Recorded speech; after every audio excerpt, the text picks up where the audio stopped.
No more politics sir. No more politics. చాలా 10 సంవత్సరాలు దానికోసం కష్టపడ్డాం. మనకు వచ్చే మంచి కాదు చెడు జరగలేదు. ఆత్మసంతృప్తిగా చేసేది మాత్రం అంతే. ఈ చాలు అది అనుకోండి. మీ జీవితం ధన్యం సార్. నిజంగా మిమ్మల్ని అంటే వింటూ ఉంటే మాకు ఎంత కనువిప్పు కలిగిందో చాలా విషయాల గురించి. మీకు ఇష్టమైన నటీనటులు ఎవరు సార్ ఫైనలీ? అంటే మీకు బాగా ఎస్వి రంగారావు గారు, సావిత్రి గారు, ఏఎన్ఆర్ గారు, నటులు చాలా మంది ఉన్నారండి. అసలు వాళ్ళ గురించి మనం రెండో మాట మాట్లాడలేము. అద్భుతమైన నటులు, నటనకి పరాకాష్ట అనమాట. అట్లాంటి నటులు ఎంతోమంది ఉన్నారు. అయితే నేను ఏ సినిమా చూసినా నా అభిమాని నటుడు అని సినిమా చూస్తాను, డెఫినెట్గా చూస్తాను. కానీ ఎవరు బాగా చేస్తే ప్రతి సినిమా చూస్తాను. ఎన్టీ రామారావు బాగా చేస్తే ఎన్టీ రామారావు సినిమా చూస్తాను, నాగేశ్వరరావు గారు చేస్తే నాగేశ్వరరావు గారు చూస్తాను, అట్లా చూస్తాను. కానీ ఎందుకో తెలియకుండా మాత్రం కమల్ హాసన్ అంటే ఒక విధమైన ఇదండి. ఎందుకంటే అతను చేసిన క్యారెక్టర్స్ ఎవడో చేయలే. ఎప్పుడు ఏదో కొత్తదనం చేయాలని చూస్తాడు. అవును, కరెక్ట్ సార్ మీరు అన్నది. ఇప్పుడు మీరు చెప్తుంటే అనిపిస్తుంది అన్ని క్యారెక్టర్స్ ఎవరు చేయలేదు. ఎన్ని అసలు అభయ్ షణ్ముగి మీరు అదేది ఏ సినిమా అది ముసలాడి గెటప్లో ఉంటాడు ఇప్పుడు భారతీయుడు సినిమాకి. ఆ మేకప్ వాళ్ళని అమెరికా నుంచి అక్కడి నుంచి పిలిపి వచ్చి ఇంగ్లాండ్ నుంచి యూకే నుంచి వచ్చి చేసుకున్నాడు. చేసుకొని ఆ రోజున అతను సిటీ బస్సులో ట్రావెల్ చేశాడు. తను ఎవరినో గుర్తుపడతారా లేదా అని. ఎవ్వరు గుర్తుపట్టలే. అంత ఫేమస్ హీరో సిటీ బస్సులో వెళ్తే ఎవరు పలుకుతా బీడీ కాల్చుకుంటాను, సిగరెట్ కాల్చుకుంటాను, అట్లా కొన్ని రోడ్లేమంటే నడిచి వెళ్ళాడు. ఎవరు గుర్తుపట్టలే. వెంటనే అది ఓకే అని చెప్పి ఆ క్యారెక్టర్ చేశాడు. అంటే ఒక డిఫరెంట్ మనం కమల్ హాసన్ చూడడం అక్కడ. అవును, ఆ క్యారెక్టర్నే చూస్తాం మనం. అతను మేకప్ కానీ, ఆ నటన కానీ, డైలాగ్ డెలివరీ కానీ చాలా అట్లా ఎన్నో చేశాడు. అవును, ఇన్ని రకాలు చేశాడు. ఇప్పుడు ఎవరు మీకు స్నేహితులు సార్? బాగా అందరూ స్నేహితులే. నాకు శత్రువు అనేవాళ్ళు లేడు. అది ఓకే, బట్ అంటే క్లోజ్ ఫ్రెండ్ రారా ఒరే ఒరే అని అనుకునే ఒరే అని స్నేహితులు లేరు. ఎవరు లేరు. ఏమండి ఏమండి ఏమండి ఏమండి అంటే మీరు అది ఆ మర్యాదని అలా పాటించుకుంటూ వచ్చారు. అలాగే సార్ మీకు ఇష్టమైన పాటలు, ఎందుకంటే మీకు చాలా మంచి పాటలు పడ్డాయి. మీకు బాగా ఇష్టమైన పాటలు ఏ పాటలు సార్? మీ మీద చిత్రీకరించిన పాటలు పాటలు చాలా ఇష్టమైనవి ఉన్నాయి, కానీ పలానాని ఇక నేను చెప్పలేదు. అంత సూపర్ డూపర్ హిట్ అయిన పాటలు ఏమి లేవు. అవును, ఉన్నాయి కదా, మంచి క్లాసికల్ సాంగ్స్ మంచివి ఉన్నాయి. కళ్యాణ్ సినిమాలు చాలా మంచి సినిమాలు ఉన్నాయి. అలాగే జయసుధారాయణ చేసిన సిరిమల్లె పువ్వులే నవ్వు వచ్చిన నారి పాపల్లో, అది ఒక అద్భుతమైన పాట. క్రాంతి కుమార్ తీసిన ఇంకో సినిమాలో దిక్కులు చూడకు రామయ్య పక్కనే ఉన్న పక్కన ఉన్నది సీతమ్మ, సిరిమల్లె నవ్వుల సీతమ్మ, ముందుకు రావే ముద్దుల గుమ్మ ముద్దుల గుమ్మ. అదే కదా సార్? కాబడుతున్నారు. థ్యాంక్ యూ సార్, పాడతాను. అలాగే వారాల అబ్బాయిలో కాకెమ్మ కాకి అని అందరూ కోయిల మీదను చిలకల మీద గోరికల మీద రాస్తారు. ఆ సినిమాలో కాకి మీద రాశారు. నా జీవితం కాకి లాంటిది, కాకి అందరికీ మేలే చేస్తుంది తప్ప అందరికి కీడు చేయదు అని చెప్పి ఆ కాకి మీద రాస్తూ చేసాం. తర్వాత కాకి మీద సినిమా తీస్తే ఎంత అయింది? అదేంటి బలగమా? బలగం పెద్ద హిట్ అయింది. మెయిన్ కాకే హీరో అందులో. అవును, ఆ కాకి మీద ఆ కాకి పిల్లని చేత్తో పుచ్చుకొని పాడతా ఉంది. అది చాలా మంచి పాట. కల్పన కూడా మీదేనా సార్? మీ సినిమాయే. అందులో అనామిక కదా సార్ హిందీలో? కల్పన. అదే అనామికాయే కల్పన కదా. అందులో కూడా మంచి మంచి పాట. ఇంకో పాట ఉంది, నా హృదయంలో విరిసిన మందారం మెరిసిన సింధూరం కల్పన, అది ఒక కల్పన, అది నా కల్పన అంటూ చాలా మంచి పాట. మంచి మంచి పాటలు సార్ అన్నీ.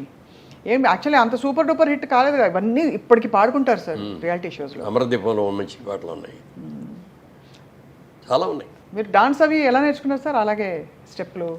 అది ఒకటే నాకు భయంకరమైన ఇది. అయ్యో, మొట్టమొదటి సినిమా షూటింగ్ రోజున సాంగ్ పెట్టారు. సాంగ్ పెడితే అసలు రిఫ్లెక్టర్లు అప్పుడు ఇన్ని సాఫ్ట్ లైట్లు లేవు కదా. ఆ రిఫ్లెక్టర్లు వేస్తే 10 రిఫ్లెక్టర్లు వేసి కళ్ళు తెరమంటారు. కళ్ళు తెరవలేను, కళ్ళు ఎర్రబడిపోతున్నాయి. ఓరు నాయన ఇదేమి సినిమా రా బాబు, వెళ్ళిపోదాం అని కూడా అనిపించింది ఫస్ట్ 1-2 రోజులు. ఈ 3వ రోజు నుంచి అలవాటు పడ్డాం. ఇక అప్పుడేం చేసామంటే సాంగు డాన్స్ మాస్టర్ సుందర మాస్టర్ గారు అని తెలుసుగా, ఆయన మాస్టర్ మాకు మొదటి సినిమా జగమే మాయికి. ఆయనకేమో తమిళ్ తప్ప ఇంకో భాష రాదు, నాకేమో తెలుగు తప్ప ఇంకో భాష రాదు. ఆయన ఏదో చెప్పేవాడు, నాకు అర్థమయ్యేది కాదు, కన్ఫ్యూజ్ అయ్యేవాడిని. అసిస్టెంట్ తారా మాస్టర్ అని అప్పుడు అసిస్టెంట్. ఆ తారా మాస్టర్ ఏమండి మీరు ఏమి ఇబ్బంది పెట్టకండి నేను నేర్పుతానని చెప్పి ప్రొడ్యూసర్ కూడా చెప్పి రోజు రాత్రిపూట రిహార్సల్ చేయించేది ఆవిడ. ఈ షార్ట్ చెప్పడం చేయించడం అంతా ఆవిడ చేసేది. అలా అలా అలా కంఫర్టబుల్ అయ్యారు. అది చేసినప్పుడు ఆ తర్వాత సోమబాబు గారు అన్న ఒక డైలాగు నాకు బాగా నవ్వు వస్తూ ఉంటుంది. మామూలుగా షూటింగ్ చేసేటప్పుడు అసిస్టెంట్ డైరెక్టర్లు 5-6 ఉంటారు కదా, పాట తీసేటప్పుడు ముఖ్యంగా అయితే లిప్పు మూమెంట్ ఎలా ఉందో చూసేవాళ్ళు ఒకళ్ళు ఉంటారు, డ్యాన్స్ మూమెంట్ ఎలా ఉందో చూసేవాళ్ళు ఒకళ్ళు ఉంటారు, బిగు సరిగ్గా ఉందా లేదా అని చూసేవాళ్ళు ఒకటి, ఇట్లా రకరకాలు చూస్తారు. ఒక రోజున వచ్చి ఒక ఆయన సార్ లిప్ సరిగ్గా కలవలేదండి అని అంటే, ఇగో ఇట్లా నా కండిషన్ పెడుతున్నా వాళ్ళు కాదయ్యా, మీకు లిప్పు కావాలో హిప్పు కావాలో చూసుకోండి. హిప్పు కావాలంటే హిప్ మీద కాన్సన్ట్రేట్ చేస్తా, లిప్ కావాలంటే లిప్ మీద కాన్సన్ట్రేట్ చేస్తా. భలే భలే, నాకు అదే. సూపర్. సార్ విగ్గు పెట్టుకున్నారా మీరు? ఎందుకు సార్ విగ్గు మీకు? అప్పుడు మొదటి సినిమాకే పెట్టేశారు విగ్గు. అదే ఇదేంటంటే బాగానే ఉంది కదా నాకు ఇప్పటికే ఎంత మీరు విగ్గు ఎందుకండి అంటే వాళ్ళు అన్నారు గెటప్స్ రావండి విగ్గు లేకపోతే. ఓ అప్పట్లో అందరికి పెట్టేసేవారు. అవును అందరికీ పెట్టేవారు, కరెక్టే సార్ మీరు అనేది రైటే. బట్ ఏదేమైనా సార్ మీరు మీ సంపూర్ణమైన అంటే ఆల్ ఫ్యాసెట్స్లో మీరు వెలగడం అన్నది, వెలుగు వెలగడం మాకు చాలా ఇన్స్పైరింగ్. మెయిన్ థింగ్ మీరు డెసిషన్స్ తీసుకున్న తీరు మాకు ఇవాళ ఈ తర్వాతి తరాలకి చాలా ఉపయోగపడుతుంది సార్. అండ్ ఇవాళ నేను మొట్టమొదటి నేను చేసింది ఆచరించింది ఎవరికైనా చెప్పమంటే చెప్పేది కూడా, ఏ పని చేసినా కష్టపడి ఇష్టపడి చేయండి. ఇష్టం లేకుండా కష్టపడినా దానికి వాల్యూ ఉండదు. మీరు ఇష్టపడండి, కష్టపడండి, రెండు కరెక్ట్గా చేసుకొని వెళ్తే సక్సెస్ అనేది ఆటోమేటిక్గా అదే వస్తుంది. అదే సార్, ఇవాళ నేను కష్టపడుతున్నాను, ఇవాళ ఇష్టపడుతున్నాను చేస్తున్నాను, రేపు పొద్దున్నే రమ్మంటే రాదు. మరి రావడానికి అది 1 సంవత్సరం పడుతుందో, 2 ఏళ్ళు పడుతుందో, 3 ఏళ్ళు పడుతుందో, ఓపికగా ఉండాలి, భరించాలి.